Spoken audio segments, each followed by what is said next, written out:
The summer heat hung heavy over Tampa Bay as three men sat in a beaten-up van parked 2 blocks away from the exclusive waterfront community. They weren't landscapers or maintenance workers, they were hunters scouting their prey. The target, the sprawling Mediterranean-style mansion belonging to former Florida Attorney General Pam Bondi. "That's the one," said the oldest of the three, a man with faded tattoos running up his forearms. He pointed to aerial photos spread across their makeshift planning table. $3.2 million when she bought it. Probably worth $5 now. His partners nodded, studying the satellite images and property layouts they'd gathered over weeks of research. They weren't amateurs. Between them, they had nearly 30 years of experience breaking into high-end homes along the eastern seaboard. "Security?" asked the youngest, a wiry man with nervous eyes who constantly scanned their surroundings. "Standard stuff," replied the third man, scrolling through information on his tablet. "Motion detectors, door sensors, cameras at entry points. Nothing we haven't beaten before." He zoomed in on images of the security system keypads they'd photographed using a telephoto lens. "Plus, I've been watching the cleaning crew. They're sloppy with the codes," the older man nodded. "And our window? 3 days from now. Thursday evening. She's scheduled to speak at a fundraiser in Tallahassee. According to her social media, she's staying overnight. House will be empty from 6 p.m. Thursday to at least noon Friday." What they didn't know was that Pam Bondi had learned long ago to be unpredictable with her schedule. As a prosecutor who had put away dangerous criminals and later as Attorney General, who had taken on powerful drug companies, she had made enemies. Though she rarely discussed it publicly, security was something she took very seriously. The men continued planning in their van, marking entry and exit points, timing police patrols in the neighborhood, and working out their roles. The older man would handle disabling the security system. The youngest would be the lookout, and the third would lead the search for valuables inside. "Remember, we're not there to trash the place," the older man reminded them. "Clean job. In and out in 30 minutes. Focus on jewelry, cash, small electronics. Nothing bulky." "What about a safe?" asked the youngest. "If we find one that's accessible, we'll deal with it. Otherwise, we stick to the easy stuff." They had no idea that 2 months earlier, after a rash of break-ins in nearby neighborhoods, Bondi had upgraded her entire security system. The old keypad they'd photographed was still there, but it was now a dummy, a decoy connected to nothing. The real system was state-of-the-art, with multiple silent alarm triggers, cellular backup, and direct connection to both a security company and local police. Over the next few days, the men continued their surveillance, taking turns watching the mansion from different vantage points. They noted when lights turned on and off, when mail was delivered, and when the gardeners came and went. They observed Bondi leaving for work in the morning and returning in the evening. They watched her patterns, looking for vulnerabilities. "She lives alone?" asked the youngest during one of their observation shifts. "From what we can tell," replied the third man. "No kids at home. No husband. Just her and that little dog," the older man grunted. "The dog's not a problem. Tiny thing. More like a cat." What they didn't factor into their plans was Bondi's network of neighbors who looked out for each other. The exclusive community had its own informal security system. Residents who noticed unfamiliar vehicles and people who didn't belong. A retired couple across the street had already spotted the van during its second appearance and made a mental note of it. On Wednesday, the day before their planned break-in, the men made their final preparations. They gathered their tools: lockpicks, glass cutters, signal jammers, gloves, masks, and bags for the loot. They went over the plan one last time, visualizing each step from entry to exit. "Remember," said the older man, "if anything feels off, we abort. There will always be another house, another day." The others nodded in agreement. They had survived in this business by knowing when to walk away. That evening, Bondi posted on her social media accounts about looking forward to the Tallahassee fundraiser. She shared a photo of herself packing a small overnight bag. The post was exactly what the thieves had been waiting for, confirmation that the house would be empty. Thursday morning arrived with a forecast of clear skies, perfect weather for their operation. The men spent the day resting, knowing they would need to be alert that night. They checked their equipment one final time. The older man meticulously inspected each tool, ensuring nothing would fail at a critical moment. By late afternoon, they were ready. They watched from their observation point as Bondi's car pulled out of her driveway at 3:30 p.m. Right on schedule, headed for Tallahassee. "There she goes," said the third man, lowering his binoculars. "Overnight bag in the back seat, just like she said online." The older man nodded. "We give it until 9 p.m. By then, the neighbors will be settled in for the night." What the thieves didn't know was that Bondi had indeed left for Tallahassee, but her plans had changed. The fundraiser organizer had called with an emergency postponement. A major donor had fallen ill. Rather than staying overnight as planned, Bondi had decided to drive back to Tampa after a quick dinner with friends. While the thieves waited for darkness, Bondi was already on the highway headed home. She had posted no updates about the change of plans. Why would she? Security experts had long advised her to keep her exact whereabouts private when possible. As dusk settled over Tampa Bay, the men prepared for action. They changed into dark clothing and packed their gear into nondescript backpacks. The oldest man checked his watch. 2 hours until we move. Let's go over the layout one more time. They reviewed the floor plan they had pieced together from real estate listings and their own observations. The master bedroom was on the second floor overlooking the bay. That's where they expected to find the most valuable items. The home office was on the first floor, another potential gold mine for cash and small valuables. "Remember," said the older man, "we're ghosts. We leave no trace, nothing broken, nothing damaged unless absolutely necessary." At 8:30 p.m., they received an unexpected gift. A summer storm rolled in from the Gulf. The sudden rain would provide additional cover, masking any sounds they might make and keeping neighbors indoors. "Weather's working for us," said the third man with a smile. "Let's move the timeline up. No sense waiting if conditions are perfect." They drove their van to a public park half a mile from Bondi's home. From there, they would approach on foot using the network of walking paths that wound through the upscale neighborhood. With hooded rain jackets concealing their features, they would look like ordinary residents hurrying home in the storm. What they couldn't see through the rain was a car turning into Bondi's driveway. She had arrived home nearly 5 hours earlier than they expected, tired from the drive and looking forward to a quiet evening with her dog and a good book. The thieves set off through the rain, backpacks containing their tools slung over their shoulders. They moved confidently but cautiously, staying in the shadows when possible. The storm had driven most people indoors, leaving the streets deserted. As they approached Bondi Street, the oldest man held up his hand, signaling the others to stop.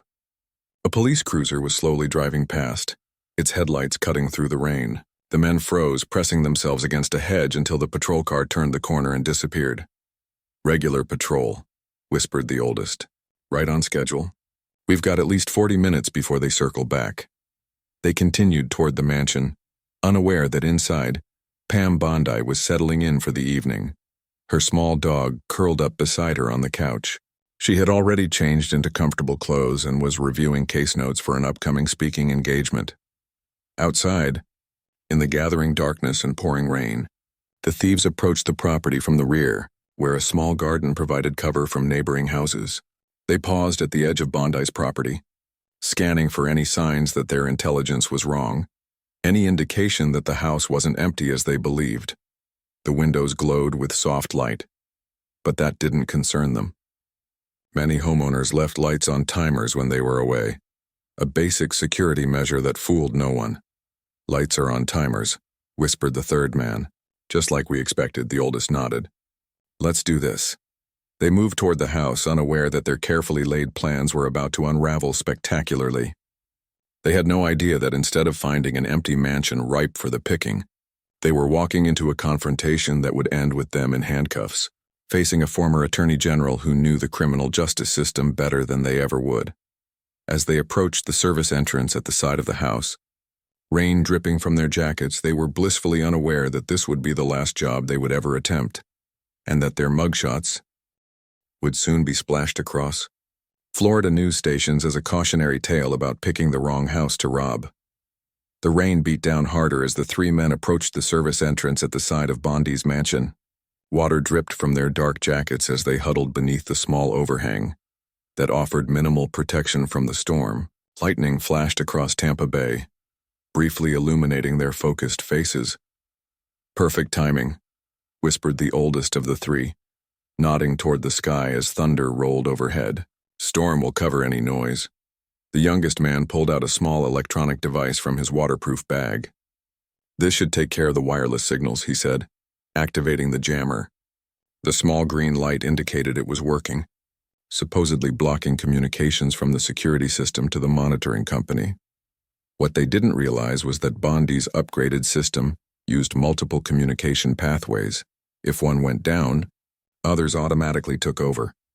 The moment their jammer activated, a silent alert was already being sent through a cellular backup connection. The third man approached the service door, examining it with practiced eyes. "Standard lock. Nothing special?" He pulled out a small case containing his lock-picking tools. With deft movements that spoke of years of experience, he selected 2 slender instruments and inserted them into the keyhole. 30 seconds, he muttered, feeling the pins inside the lock mechanism. Inside the house, completely unaware of the threat lurking at her side door, Pam Bondi sat in her living room. Her small dog, usually calm and quiet, suddenly perked up its ears and let out a low growl. "What is it, buddy?" Bondi asked, reaching over to scratch behind the dog's ears. The animal jumped off the couch and trotted toward the hallway leading to the kitchen and service entrance, its nails clicking on the hardwood floor. At that same moment, Bondi's phone vibrated with an alert from her security company. Potential communication interference detected at south side of property. Years of working in law enforcement had taught her to take such warnings seriously. She quickly muted the television and listened intently. Outside, the lock finally yielded with a soft click that was barely audible over the rain. "We're in," whispered the third man, slowly turning the handle and easing the door open just enough to peer inside. "Alarm panel?" asked the oldest. The third man nodded toward a keypad visible on the wall just inside. "Right where we expected. Give me the bypass module." The youngest handed over another electronic device, this one designed to interface with standard alarm systems and trick them into thinking they were still armed when actually disabled. The third man carefully attached it to the visible keypad, unaware that he was working on a decoy system that wasn't connected to anything important. "Green light," he said after a moment.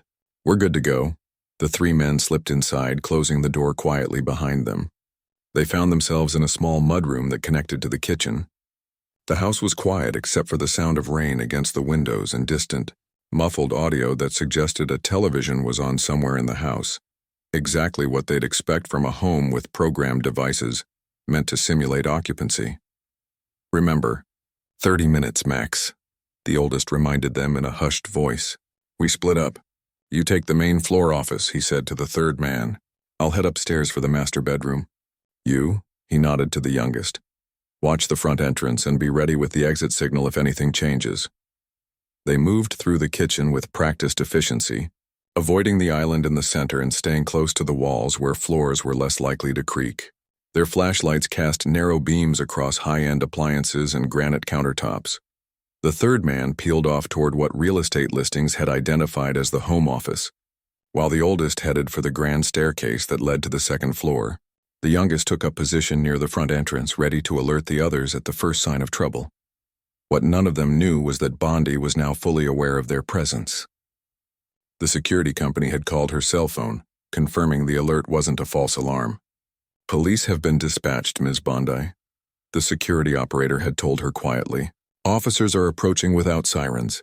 ETA 3 minutes. Please stay in a secure location if possible." Bondi had dealt with dangerous situations before. As a prosecutor and attorney general, she had received her share of threats. She had a secure room, a reinforced walk-in closet in her bedroom with a heavy door and emergency communications equipment. But her bedroom was upstairs and she could hear faint footsteps on the staircase now. She was trapped on the main floor. Making a split-second decision, she quietly moved to her home office, the small dog following closely at her heels. She slipped inside and gently closed the door, reaching for her personal firearm stored in a quick-access safe beneath her desk. Inside the office, the third man was methodically searching through drawers and cabinets, looking for cash, jewelry, or small electronics. He was careful not to disturb anything more than necessary, maintaining the group's philosophy of leaving minimal evidence. He froze when he heard the office door opening behind him. Spinning around, he found himself face to face with Pam Bondi herself, standing in the doorway with a small dog at her feet and a determined expression on her face. For a moment, neither spoke, both equally surprised by the encounter. The third man's hand instinctively moved toward his waistband. "I wouldn't," Bondi said calmly, her voice steady despite the situation. "Police are already surrounding the property, and I'm not someone you want to add charges with." Outside, the youngest man spotted the first signs of trouble, dark figures moving through the rain, approaching the house from multiple angles. His heart raced as he realized they were police officers in tactical gear, moving with the practiced precision of a well-trained unit. "We've got company," he hissed into a small radio. "Police!" Multiple officers approaching from all sides. Upstairs, the oldest man had just located Bondi's jewelry box when the warning came through. He cursed under his breath, quickly grabbing a handful of items before heading for the stairs. Their carefully planned 30-minute job had fallen apart in less than 5. The youngest man abandoned his post at the front entrance, rushing toward the kitchen and the service door they'd used to enter. His only thought now was escape. He didn't make it 10 feet before he heard the command from behind him. "Police! Stop right there! Hands where we can see them!" He froze, slowly raising his hands as flashlight beams fixed on him from multiple directions. In the office, the third man was backing away from Bondi, looking for another exit. "You shouldn't be here," he said, his voice betraying his confusion and growing panic. "I live here," Bondi replied evenly. "You're the one who shouldn't be here." Outside the office, they could hear the commotion as officers entered the house. The third man looked frantically around the room, spotting a window that overlooked the side yard. It was his only chance. As he lunged toward it, the office door burst open. 2 police officers entered, weapons drawn. "On the ground, now!" one shouted. Realizing he was trapped, the third man slowly raised his hands and sank to his knees. Upstairs, the oldest man heard the chaos erupting below. With officers already inside the house, the stairs were no longer a viable escape route. He moved quickly to a window overlooking the backyard, searching for any possible way out. What he saw made his heart sink. The yard was illuminated by police flashlights, with officers establishing a perimeter around the entire property. There was nowhere to run. After decades of successful heists, his career had come to an end in Pam Bondi's bedroom. With a heavy sigh, he set down the jewelry he'd taken and waited for the inevitable. Within minutes, all 3 men were in handcuffs, being led through the rain to waiting police cars. Neighbors had gathered despite the weather, watching from beneath umbrellas as the drama unfolded on their quiet street. In the kitchen, Bondi gave her statement to the lead detective, her small dog now calm and sitting protectively at her feet. "You handled that remarkably well, Ms. Bondi," the detective said, finishing his notes. "Most people would have panicked." Bondi smiled slightly. "When you've prosecuted as many criminals as I have, you learn a thing or two about keeping your cool." The detective nodded respectfully. "The security company said your system sent an alert the moment they tried to jam the signals. That new upgrade paid for itself tonight."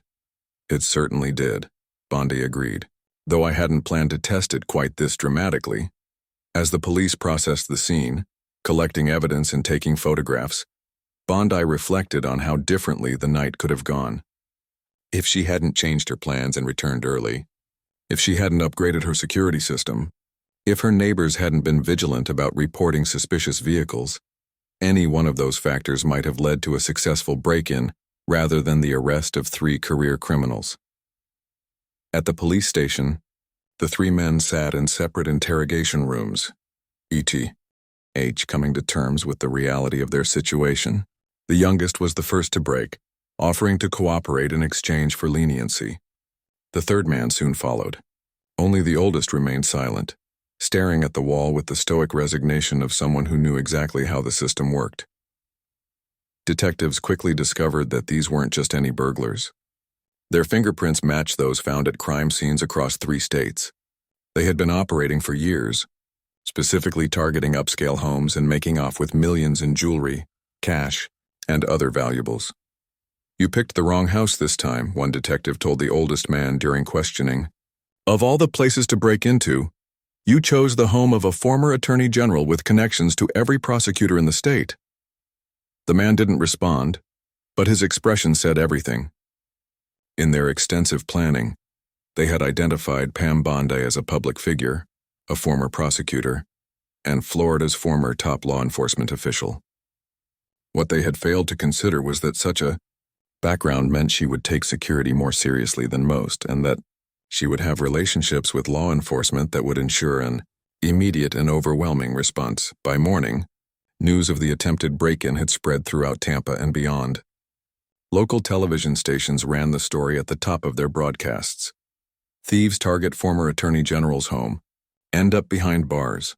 Reporters gathered outside the police station, waiting for any details about the men who had made such a catastrophic miscalculation. Inside the station, detectives continued building their case, adding charges as they connected the men to other unsolved burglaries. What had started as a simple breaking and entering case was quickly expanding into a multi-state investigation that could potentially clear dozens of open cases for the three men who had spent weeks planning the perfect heist. The reality was setting in. They weren't going home anytime soon. Their misjudgment in targeting Pam Bondi's mansion would cost them years, possibly decades of their lives. And for Bondi, the experience, while frightening, had reinforced something she had long believed and advocated for: the importance of personal security and community vigilance. In the coming days, she would turn this harrowing experience into an opportunity to educate others, sharing her story as a cautionary tale about home security and the importance of looking out for one's neighbors. The storm that had provided cover for the thieves had passed by morning, leaving behind clear skies and puddles on the pavement. As police officers completed their work at Bondi's home, returning her property and ensuring all evidence had been collected, she stood in her doorway watching the activity with a mixture of relief and resolve. This would not define her or make her live in fear. Instead, it would become another chapter in her ongoing commitment to justice and public safety, a real-life example of criminals facing swift consequences for their actions.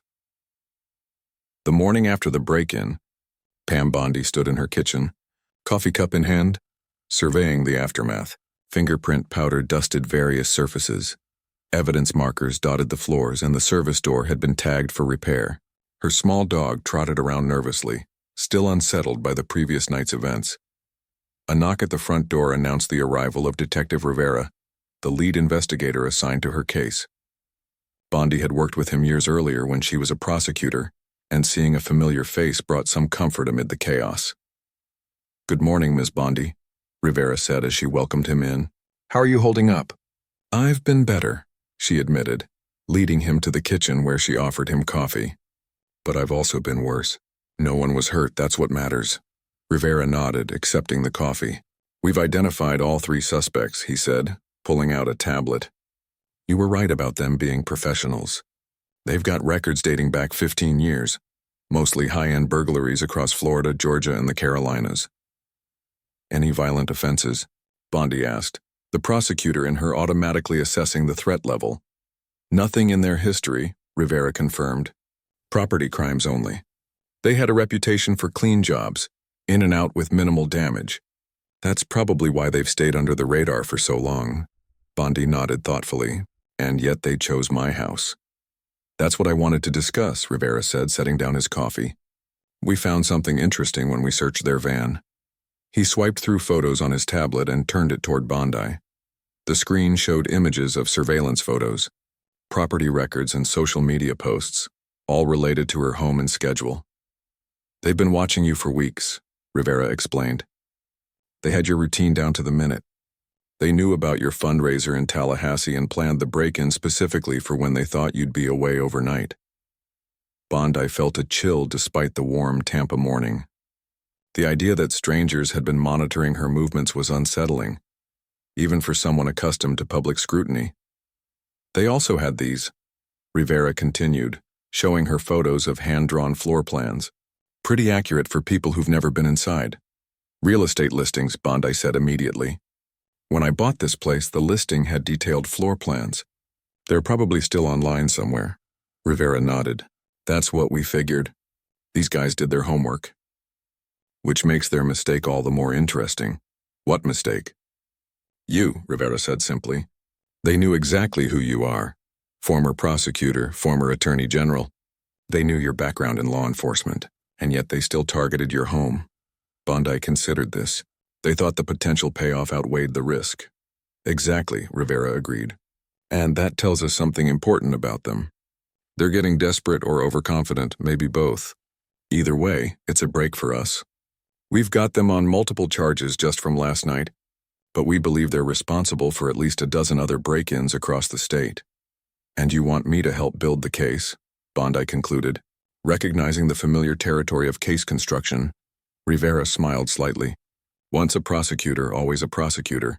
Yes, we could use your expertise, and your testimony, of course. The fact that you confronted one of them directly makes our case even stronger. I'll do whatever I can, Bondi assured him. Though I have to admit I never expected to be on this side of a criminal case.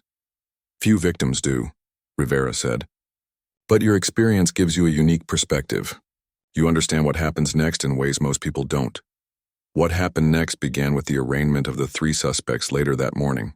Bondi chose to attend, sitting quietly in the back of the courtroom as the men who had invaded her home were brought before the judge. The courtroom fell silent as the 3 defendants were led in, handcuffed and wearing orange jumpsuits from the county jail. The oldest looked resigned, his face impassive as he surveyed the room with the weary eyes of someone who had been through this process before.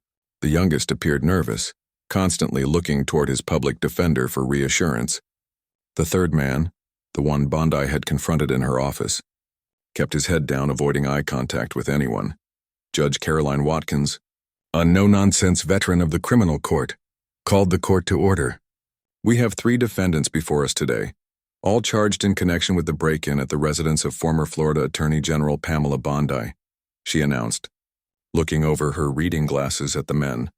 Let's proceed with the arraignment. The prosecutor, a young assistant state attorney named Lisa Chen, stood. Your Honor, the state is charging all 3 defendants with burglary of an occupied dwelling, criminal mischief, possession of burglary tools, and attempted grand theft. Given their extensive criminal histories and the high-profile nature of this case, we're requesting that bail be denied. The public defender representing the youngest man objected immediately. Your Honor, my client has limited involvement in this incident. He was merely a lookout and never entered the home. We request reasonable bail. Similar arguments came from the attorneys representing the other 2 men, but Judge Watkins was unmoved. Given the serious nature of these charges and the defendants' extensive criminal histories across multiple states, bail is denied for all 3 defendants. They will remain in custody pending trial. As the defendants were led away, the youngest man glanced back, his eyes scanning the courtroom until they found Bondi. For a brief moment, their gazes met. Bondi saw something unexpected in his eyes, not anger or defiance, but shame. Outside the courthouse, reporters had gathered, alerted to Bondi's presence. Camera lights flashed as she emerged from the building, Detective Rivera at her side. Ms. Bondi, how does it feel to see the men who broke into your home? Called one reporter. Were you afraid when you confronted them? Shouted another. Rivera stepped forward, creating a buffer between Bondi and the press. Ms. Bondi has no comment at this time. This is an ongoing investigation, and any statements could impact the prosecution of these individuals. But Bondi placed a hand on Rivera's shoulder, indicating she wanted to speak. The detective stepped aside reluctantly.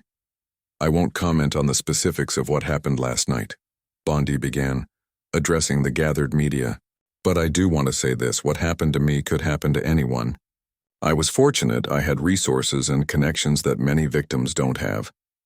I had a security system that worked. I had neighbors who were vigilant. I had a police force that responded quickly.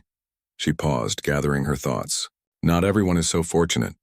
As someone who has spent her career in law enforcement, I've seen what happens when victims don't have those advantages. So while I won't discuss the details of my case, I will use this experience to continue advocating for victims' rights and community safety. The reporters called out more questions, but Bondi had said what she wanted to say. With a nod to Rivera, she moved toward her waiting car. Back at her home, Bondi found contractors already at work repairing the damage to her service door. Her assistant had arranged for a security consultant to review the entire property and recommend additional measures. Life was moving forward, the wheels of response already in motion. That evening, she received a call from the governor, a longtime colleague from her days in state government. Pam, I just heard what happened, he said, concern evident in his voice. Are you all right? I'm fine, she assured him. A bit shaken, but fine. I've spoken with the state attorney. They're giving this case top priority. If there's anything else you need, thank you, Bondi said. But what I'd really like is to turn this into something positive. Those men chose my house because they thought it would be an easy target when I was away. They had been watching me, studying my patterns.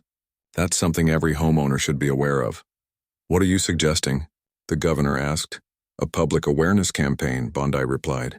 Something about home security, community vigilance, the importance of knowing your neighbors. Real, practical advice that could help people protect themselves. The governor was quiet for a moment. That's not what I expected you to say, he admitted. Most people in your position would be focused on making sure these guys get the maximum sentence. Oh, don't worry, Bondi said with a hint of her prosecutor's edge. I'll be keeping a close eye on the case. But putting those three away doesn't solve the larger problem. I want to do something that could actually prevent these crimes. That's why you were such a good attorney general, the governor said with admiration, always looking at the bigger picture. After the call, Bondi sat on her patio overlooking Tampa Bay, her small dog curled up beside her. The peaceful scene contrasted sharply with the previous night's chaos. As she watched the sunset paint the sky in shades of orange and pink, she reflected on how quickly life could change, how a single event could alter one's sense of security and peace. The next morning brought new developments. Detective Rivera called early, his voice charged with excitement. We got a break, he said without preamble. The youngest guy wants to talk. He's offering information on other burglaries in exchange for consideration in his case. Is he credible? Bondi asked, the prosecutor in her automatically assessing the potential informant. We think so, Rivera replied. He's the newest member of their crew, only been working with them for about 6 months. He claims he can give us details on at least 15 other jobs they pulled across 3 states. What does the state attorney say? They're interested, especially if it helps close some open cases. But they wanted me to talk to you first, given that you're the victim in the current case. Bondi appreciated the courtesy, but knew her answer immediately. If his information is valuable and verifiable, I have no objection to a reasonable deal. Just make sure whatever agreement you reach includes full testimony against his partners. Already a condition, Rivera assured her. He doesn't walk away from what happened at your place. The deal would only affect sentencing recommendations, not the charges themselves. By afternoon, the cooperation agreement was in place. The youngest burglar, now separated from his partners and housed in a different section of the jail, began providing details that had detectives from multiple jurisdictions converging on Tampa. It's like opening a floodgate, Rivera told Bondi when he stopped by to update her. He's giving us addresses, dates, what they took, where they sold it.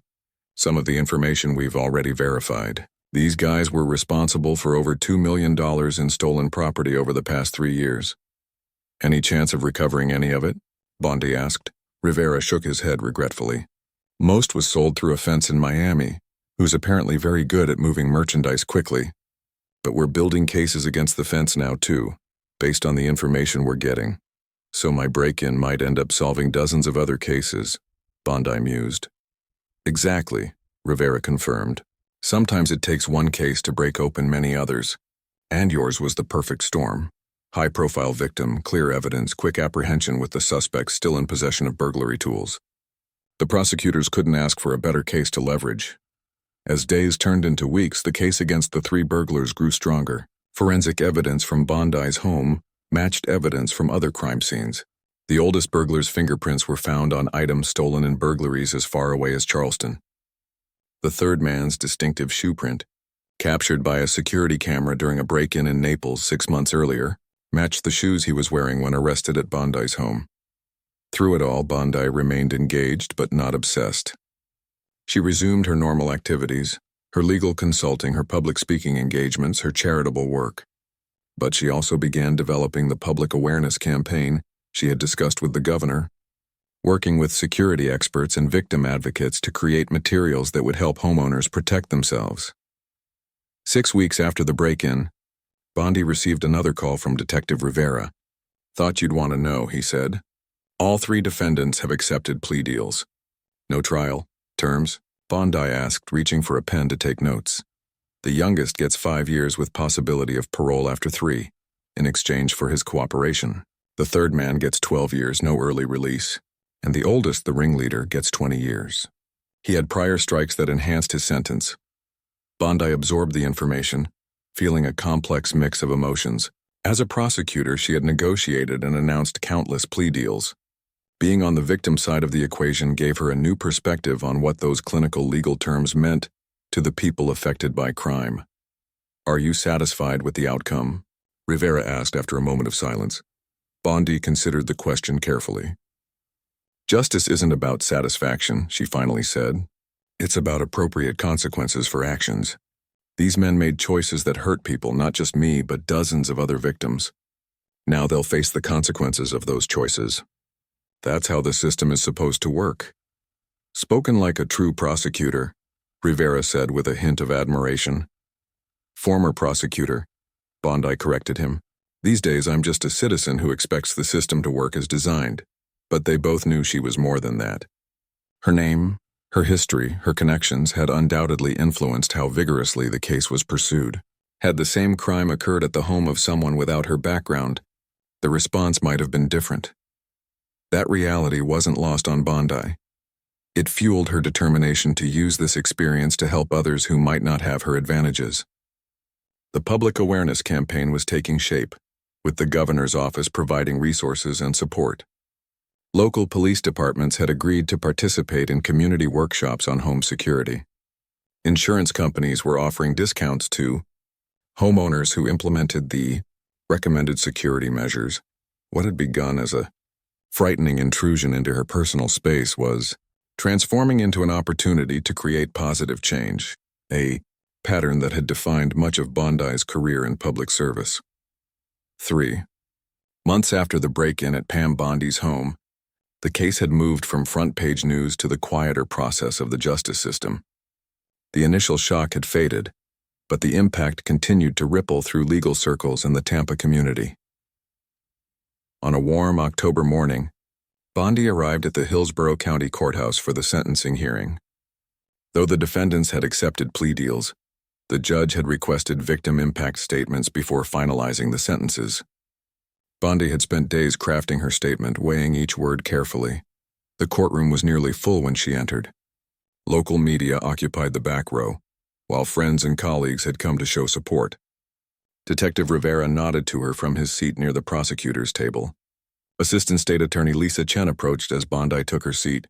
"Everything's proceeding as planned," Chen assured her. "No surprises expected today." Bondi appreciated the courtesy but knew from experience that courtrooms often held unexpected turns. "I'm prepared either way," she replied. Judge Watkins called the court to order precisely at 9 o'clock. The 3 defendants were brought in separately, each accompanied by corrections officers. They looked different than they had,